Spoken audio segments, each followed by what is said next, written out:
वो बोले कि जब मर जाए तो चेक कर लेना, नहीं तो दूसरा गोली मारना। आज जिंदा हैं आपके सामने, हम बोल रहे हैं, कल रहेंगे कि नहीं रहेंगे गारंटी नहीं है। भाई है, उसको इन्होंने खींच लिया और खींच के पहले तो खूब लाठी डंडे से उसका पूरा एकदम माने मुड़ी एकदम फोड़ फाड़। बाकी देखिए अब क्या होता है, हम तो इंतजार कर रहे हैं कि हम में से कौन मरेगा पहले। ठीक है, आप लोग आइएगा फिर चलाइएगा, हम गोली बंदूक चलाएंगे और जब ये लोग बाहर आएंगे तो एक एक करके हम वो भी हम देखते हैं, क्योंकि एसपी साहब से ही अब लास्ट मेरा गुहार है, कुछ करे तो करे, नहीं तो अपने हाथों से शूट कर दें, क्योंकि बार बार से मरने से अच्छा है सब लोग हम लोग छपरा जिले के रसूलपुर थाना क्षेत्र के अंतर्गत चपरैठा गांव में हैं।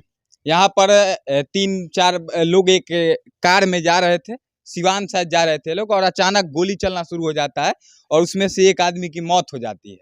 कुछ दिन पहले उनकी शादी हुई थी, लगभग 1 साल से ज़्यादा का समय हुआ है अभी, और उनकी पत्नी भी है, जो कि पत्नी लगभग 6-7 महीने की प्रेग्नेंट है। सोचिए, इनके पूरे परिवार पर इस तरह का खतरा है कि आप देखिए, लगातार अभी हम आए तो सीसीटीवी कैमरा लगाया जा रहा था, हर एक कोने पे सीसीटीवी कैमरा लगाया जा रहा है। और मुझे पता चला कि सीसीटीवी कैमरा इनके घर पे पहले से भी था, लेकिन जो अपराधी हैं, जिन लोगों ने इन पर घात लगा कर हमला किया इनके कार पर और इनके एक भाई की मृत्यु हो गई, वे लोग कुछ दिन पहले आकर के इनके घर पे सीसीटीवी कैमरे को भी फोड़ दिए थे। इनकी मम्मी इस पंचायत की उप मुखिया भी हैं।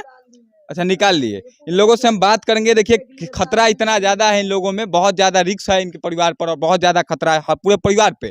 और इनकी जो पत्नी है, जिनकी मृत्यु हुई, उन पर सबसे ज़्यादा इन लोग बता रहे हैं कि खतरा है। इन लोगों से हम बात करेंगे और साथ में प्रशासन से आग्रह भी होगा कि जब इन लोग बहुत दिनों से आग्रह कर रहे थे पुलिस से कि हमें सुरक्षा चाहिए, हमारे परिवार पर खतरा है, तो आखिर सुरक्षा अभी तक क्यों नहीं मिली। घटना होने के बाद भी किस तरह से कार्रवाई हो रही है, सभी बातों को जानेंगे। भैया, क्या नाम है आपका? रविकांत गिरी।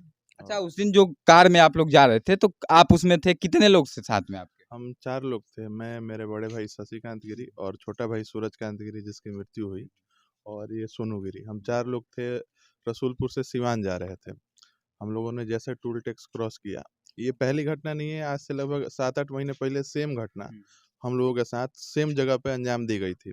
उस समय भी हमने प्रशासन को जो सबूत होते हैं काम सब दिया और गाड़ी दिखाई। इसके पहले वाइट स्विफ्ट डिजायर थी, उसको उन्होंने बुरी तरह से क्षतिग्रस्त कर दिया था। उस समय भी सेम घटना हुई थी? सेम घटना हुई थी, लेकिन उस समय हम रोके नहीं थे, हम निकल गए थे तो हमारी जान मतलब बच करके अपने आप जान आपने बचाया था, अपना जान बचाया था। उस टाइम गाड़ी फोड़ दिया गया था पूरा मार मार के, और सेम घटना दोबारा से अंजाम दिया गया है। इसके पहले जान मारने के लिए हमारा घर पे हमला किया गया है, छपरा कोर्ट में भी हमला किया गया है माता पिता पे। बहुत सारे जगहों पे हमला होते रहा है, 12 से 13 बार हमला किया गया है। और ऐसा नहीं कि हम कोई मनगढ़ंत बोल रहे हैं, इसके पहले जो एक बार हमला हुआ था उसका सीसीटीवी फुटेज था, जिसमें वो तलवार लाठी डंडा सब चीज़ से हमला किए थे। और जस्ट पिछले महीने 12-13 तारीख को इन लोगों ने घर घेर लिया था पूरा मेरा, और उस समय घर में मैं अकेले मौजूद था। एसी मिस्त्री आए थे उनसे काम करवाने के लिए, घर घेर के मारने का प्रयास किए और गांव के लोग आए तो जान बची। ये उसके बाद इन्होंने एक झूठा मुकदमा भी कर दिया, लेकिन उस समय का भी मेरे पास सीसीटीवी रिकॉर्डिंग है।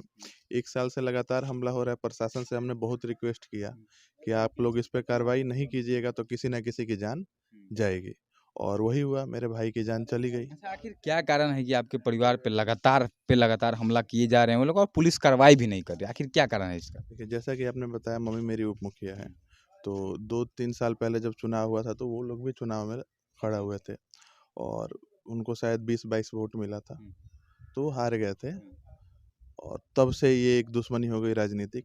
उसके बाद मेरा जो छोटा भाई है, वो उनकी लड़की है अंजलि गिरी, उससे प्रेम विवाह किया है कोर्ट में। उनकी लड़की बालिग है 23 साल की, भाई मेरा 25 साल का था।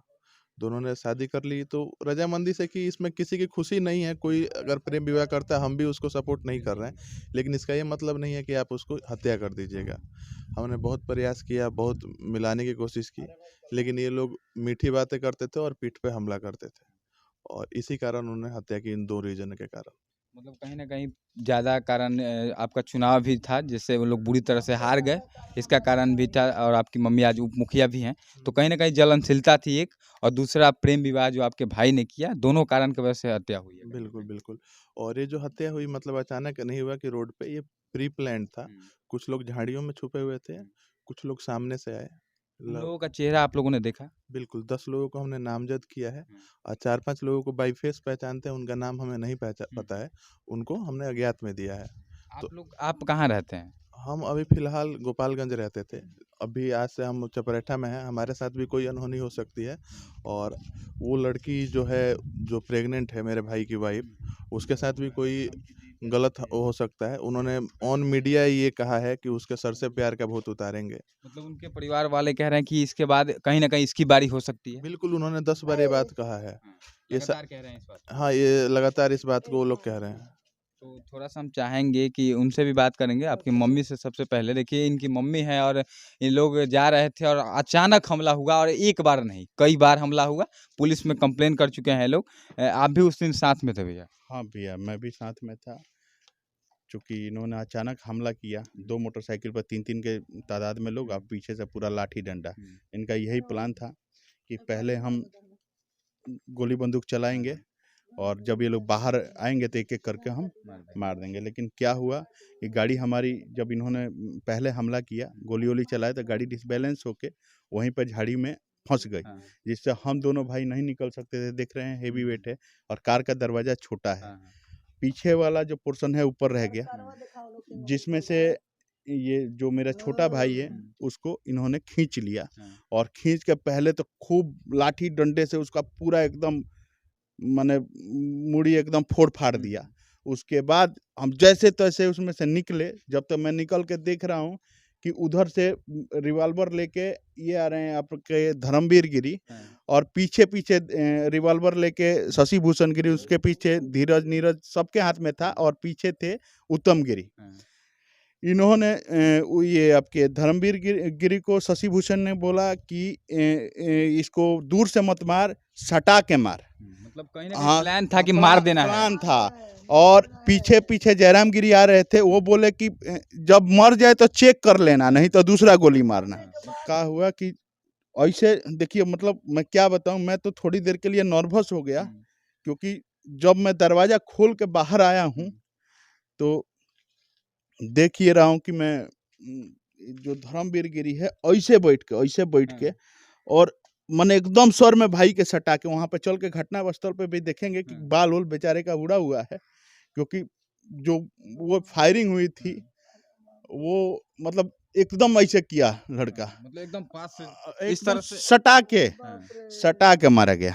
देखिए कहीं न कहीं लोगों की हालत आज आप देख पा रहे हैं कि और किस तरह से आज एक इन्होंने भाई ये के सामने एक अंजाम भाई देने के को बाद मेरे मझले भाई पे फायरिंग किया, जिसकी वजह से ये बाल बचा। देखिए उसका हाथ भी जख्म हुआ, झाड़ियों में गिरा। उसके बाद इन्होंने फायरिंग मेरे पे भी की, मैं भी वहीं पे की पास के कीचड़ में गिरा।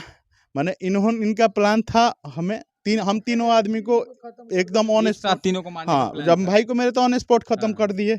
हम नर्वस थे, हम देखिए हम तो भागने वाले हैं नहीं, ठीक है। अब मैं भाई के पास जाता, जब तक इसको शशि भूषण गिरी इस पे गोली चला दिए, ठीक है। अब ये जैसे झाड़ी में कूदा, अब मैं किधर जाऊं, मैं खुद नर्वस हूँ कि जाऊं किधर। जब तक एक और फायरिंग हुआ, लेकिन वो दूर से ही गोली निकला। फायरिंग लगातार हुई है वहाँ पे। खलिया हाथ था, सबसे पहले नीरज गिरी, धीरज गिरी, आदर्श गिरी और सब मिल के पहले भाइयों को मेरे मतलब इतना लाठी डंडा मारे कि गिर गया। लाठी डंडा का सब रॉड है, चलिए देखिए रॉड है, बड़े-बड़े लंबे-लंबे रॉड है। पुलिस प्रशासन जो है मानते हैं इस तरह से कोई झुंड में जाता है बंदूक लेके, पिस्टल पुलिस लेके। प्रशासन जिस व्यक्ति पर मतलब इन सब पे ये पहले से ही अपराधी प्रवृत्ति के इंसान है। हम बार-बार न्याय के लिए गुहार लगा चुके हैं। पहले इनका दारू-वारू का यही सब काम है, हथियार-वथियार का काम है। तो इन पे पहले ही अपराधी किस्म के पहले अनेकों बार हमला कर चुके हैं, जिसका सीसीटीवी फुटेज है, हमने मीडिया में भी चलाया, प्रशासन को भी दिया। अब देखिए किसका बारी आता है। ऑन कैमरा लड़की को धमकी दिया गया है कि उसको मार देंगे, और हम तो बाल बच्चे हैं, तो आज जिंदा हैं आपके सामने हम बोल रहे हैं।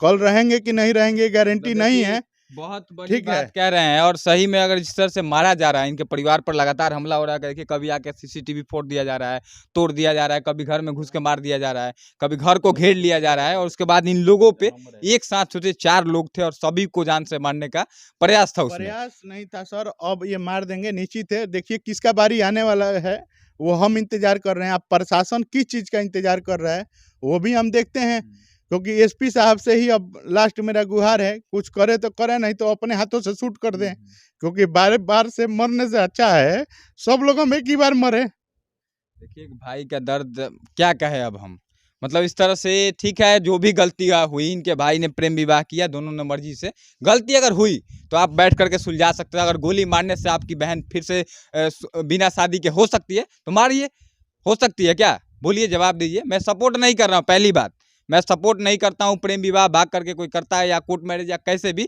बिना अपने परिवार के मर्जी के, मैं उस चीज़ को मैं कभी सपोर्ट नहीं करता हूँ। लेकिन जो भी चीज़ें हुई उसके वजह से उसके परिवार पर हमला करना, उसके परिवार को जान से मार देना, एक आदमी को मार दिया गया, अभी कई सारे लोगों पे हमला हो रहा है। सारे अपराधी आसपास के गांव में छुपे हुए हैं, जितने भी इसको अंजाम दिए तुरंत अपना घर दरवाजा लॉक करके फरार हुए हैं। ये मौका बरदात पे जिस मोटरसाइकिल से आगे से हमला किया गया था, तो एक मोटरसाइकिल बरामद है, एक से भाग गए हैं। जो मेरे ख्याल से वो मोटरसाइकिल का नाम डिटेल निकाला गया तो उन्हीं के परिवार की एक बहू के नाम पे है, जो दहेज वहेज में मिली थी। और हम प्रशासन से यही गुहार लगाएंगे कि जल्द से जल्द छापेमारी कर सभी अपराधियों को गिरफ्तार किया जाए, ताकि न्याय मिले। और अभी थोड़ा सा प्रशासन की तरफ से ढीलापन है, क्योंकि छापेमारी नहीं हो रही। अगर छापेमारी होती तो 100% है कि गिरफ्तार हो जाते। इसके बाद आप लोगों पे कुछ होता है तो इसका जिम्मेदार कौन होगा? अब ये बताइए कि जो लॉ एंड ऑर्डर कायम करने का किसका जिम्मेवारी है? प्रशासन, पुलिस? हमारा तो नहीं है, है ना। बाकी देखिए अब क्या होता है, हम तो इंतजार कर रहे हैं कि हम में से कौन मरेगा पहले। ठीक है, आप लोग आइएगा, फिर चलाइएगा। इस तरह से जैसे बोल रहे हैं, मतलब कहीं ना कहीं बहुत भावुक करने वाला बात बोल रहे हैं कि इस तरह से हमारी बारी कब आ जाएगी, कोई ठीक नहीं है। और सच भी है, जब हमला हो रहा है तो कह ही सकते